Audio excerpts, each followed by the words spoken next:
Data-driven organizations. Let's talk through the AWS Academy Data Engineering material here.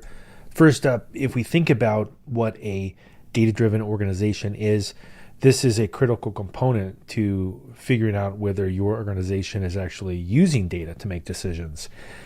So if we think through this module objective here, it's going to be how to compare and contrast the data analytics and AI and ML pipelines, also how to describe the layers in a data pipeline, how to list ways in which data is acted upon, and then also list responsibilities for a data engineer. So what are the things that a data engineer would actually do versus a data scientist?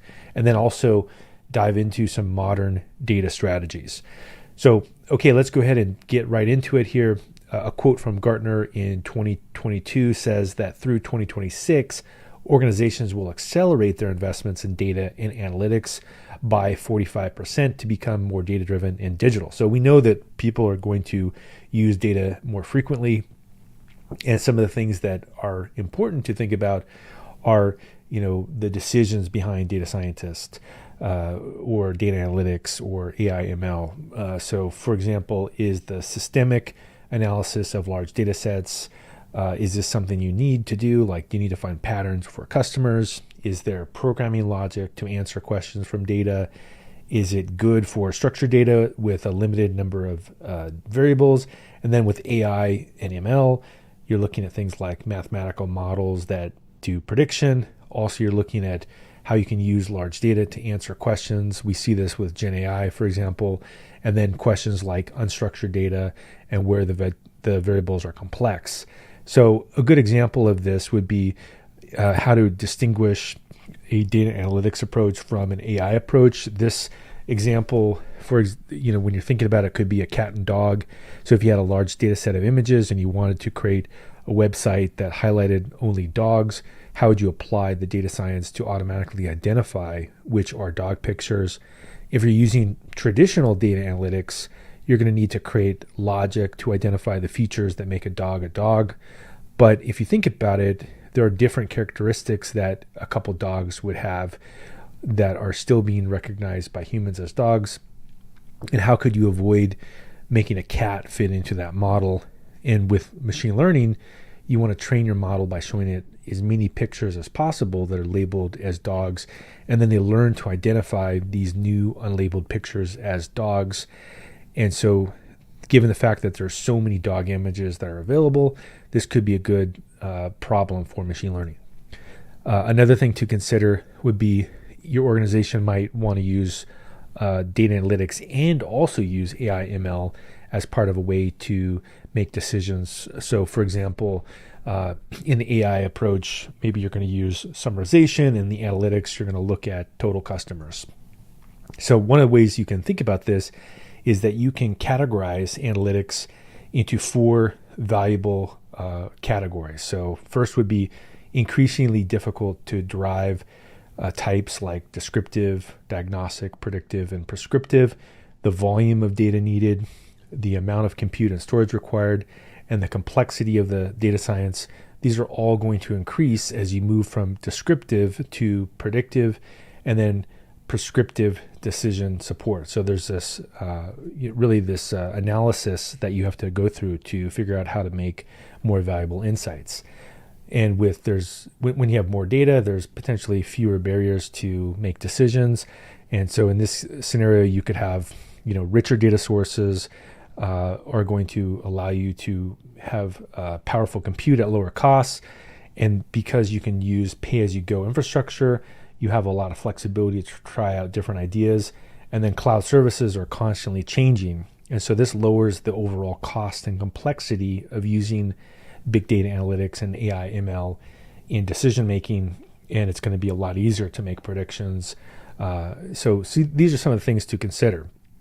Now, the other thing to think about is that there's an increasing use of data, and the application of AI ML approaches are starting to interact with online systems like purchasing systems, for example. And so a few of the things to consider, like for example in the slide, would be to think about your online experience and some of the things like shopping for shoes or watching a movie or ordering a pizza online or using a credit card outside of a normal geographic region. These are all things where data science plays a role.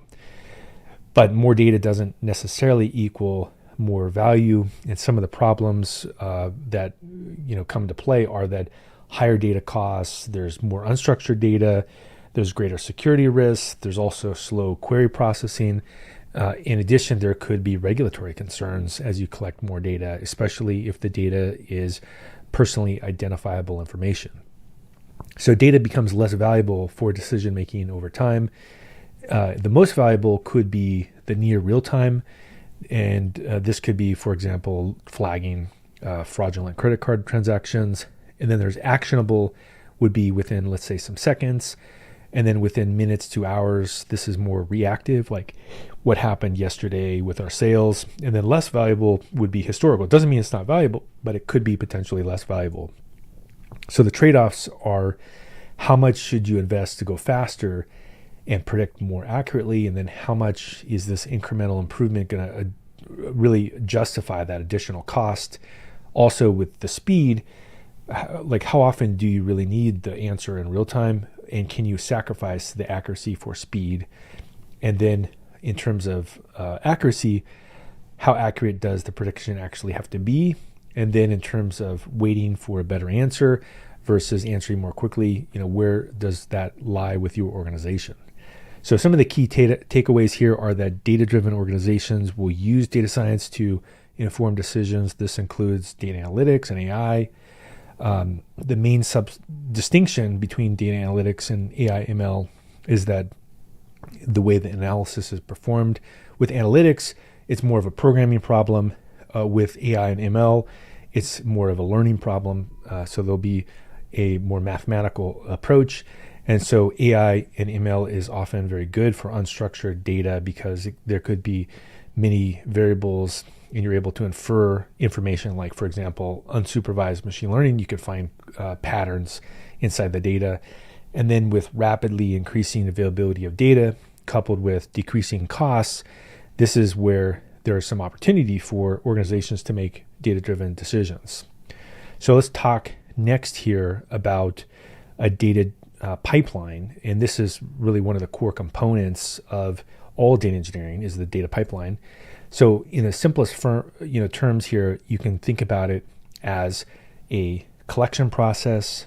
Then you store and you process the data. So for example, with storing and processing, you could change the column names. That would be a really good example of processing. And then you do something with the data. So you maybe you go and build a dashboard. This would be the simplest data pipeline you can think of. Now, if you work backwards, though, it's a great way to think about how to define your infrastructure. So there could be a number of variations and options to create a data pipeline. And a key to do this is to start with a business problem that you're trying to solve versus just building something and hoping that it'll be a good solution. What you would then do is build that pipeline to suit the use case. And then the cloud is going to be an easy way to start up different ideas or different infrastructure for different use cases. And you don't have to spend a bunch of money on an infrastructure or tie to a single database or server.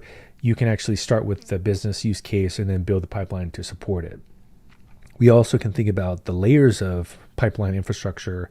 And what this means is that you need to make the stored data accessible for the people in the decision-making process. And this could involve things like the infrastructure to process, analyze, and visualize the data that is appropriate to the use case, and then also building an appropriate infrastructure.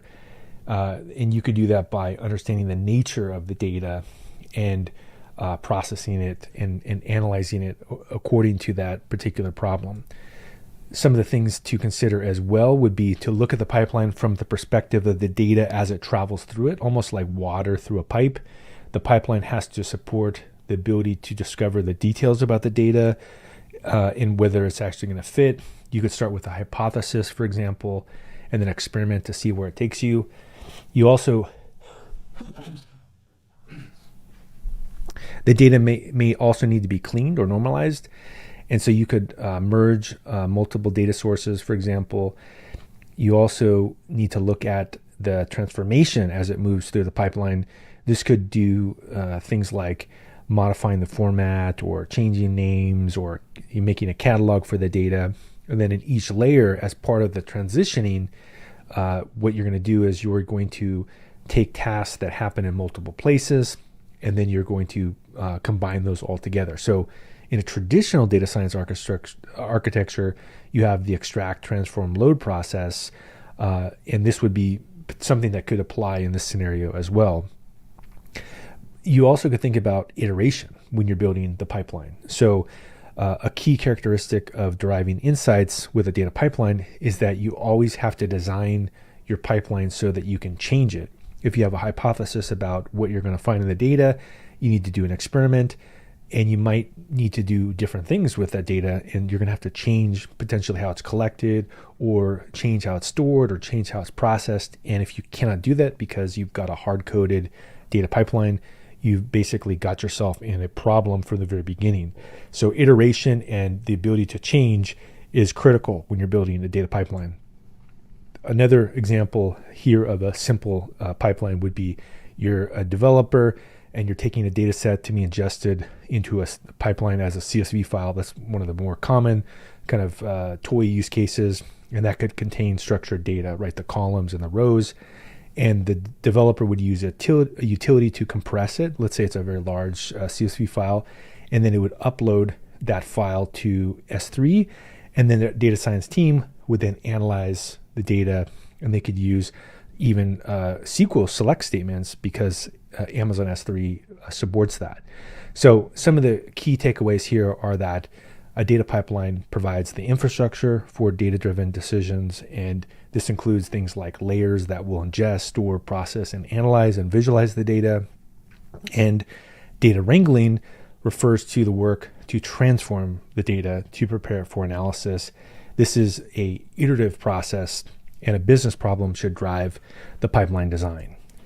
All right, let's talk about the role of a data engineer here next in a data-driven organization. So if we think about what a data engineer does, you have to think about the correct pipeline. So the person that's responsible for building the pipeline needs to ask a lot of questions about the nature of the data and the intent for processing. That person would then classify the questions broadly into data engineering questions. So you're really reframing things so that they fit into the construct of software engineering. And then you get that data into the pipeline. You answer some data science questions, which a lot of times is about what it is you're trying to predict or solve. And then finally, you're going to go through and get to your solution. So if we think about some of the common data pipeline questions here, let's go through and think through what these would be. It would be, does the organization have data that addresses the need? Where's the data stored, and then in what formats, right? This is kind of the start of any discussion about building the pipeline. And then will I need to combine the data from multiple sources? So this could be complex, right? If it may seem simple at first, we just need to take these two databases and combine the data to get the thing that we need. But the data could be in different formats and different column names and duplicated data. So there's some real issues with combining data from multiple sources. And then what is the type and quality of the data, and what's going to be the source of truth? And this is another problem that comes up quite a bit with a data pipeline is if there is no single source of truth, you're going to be constantly chasing your tail because somebody's constantly changing what the source of truth is. With a security mechanism as well, who's going to need access to it, and then in what state will need access to it. Like, for example, do they need write access? Do they need read access? If they have write access, can they be trusted to not mutate the data and destroy it? And this is very common in an initial data pipeline. And then what kinds of mechanisms are needed when you transfer the data? And then also, is it important to have speed when the data is requested? And then finally, when you get to the data science side, it would be, what can the data tell me? How will I evaluate the results? What kind of visualizations do I need? What kind of formats and tools are the analysts working with? Do I need to use a big data framework like, for example, Spark or Databricks or AWS Athena? And then what kinds of AI and ML models will help me? So in the case of a pre-trained model, for example, this could be very helpful in the pipeline because it could do summarization, and you could summarize big documents, or you could get the sentiment of a document and put that into a catalog. And then finally, what's the simplest way to do AI or ML? Not the most complex and most accurate necessarily, but how do I first get something running? So for example, could I do zero-shot classification to figure out what the labels are? These are some of the trade-offs that you would consider as a data scientist. So to summarize here, some of the things to consider are that there are some key takeaways in terms of data engineering to consider.